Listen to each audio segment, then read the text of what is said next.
2021 was another year of battling the pandemic. Variants of the virus have swept around the world and hit South Korea too. Yeon-seung takes a look back on the country's fight against COVID-19 this year. The year 2021 kicked off with high hopes. We start COVID-19 vaccinations tomorrow. On the back of everyone's earnest wish to return to normal, the government will achieve the dream of herd immunity by our target date. 역사적인 일어섰던일인데 접종한 것 좀 지켜봐도 되겠습니까? 예, 영광입니다. 70% of the population vaccinated. According to health experts at the time, that was the level needed to achieve herd immunity and to wind back COVID-19 restrictions. And although a bit late to the game, South Korea reached a vaccination rate of 70% faster than most countries that had started earlier. When more than 75% of the population had been fully vaccinated, the country from November 1st started loosening the strict COVID-19 restrictions that had been in place for over a year. Business curfews were lifted and more people could gather. But COVID-19 has thrown some more unexpected curveballs.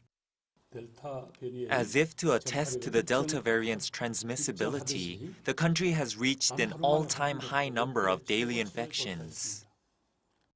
There is now consistent evidence that Omicron is spreading significantly faster than the Delta variant. And it's more likely that people who have been vaccinated or have recovered from COVID-19 could be infected or reinfected.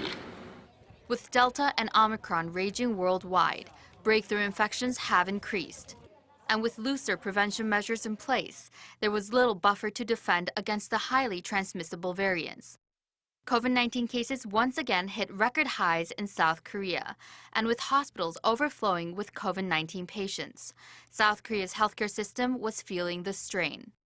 At one point, around 90% of ICU beds were full in the capital region. It was really tough in 2021. There were so many infected patients all at once, we had nowhere to send them. Authorities had no choice but to bring back tough social distancing measures.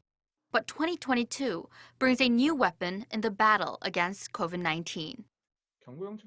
Next year, we need to aggressively bring in oral pills and focus on extra shots. We also need to pace ourselves in easing measures. One important task for next year will be to increase the healthcare system's capacity so that it's robust enough to handle all the new infections. With the lessons learned in 2021, hopefully the country has a better fighting chance against coronavirus in 2022. Yeon-seung, Arirang News.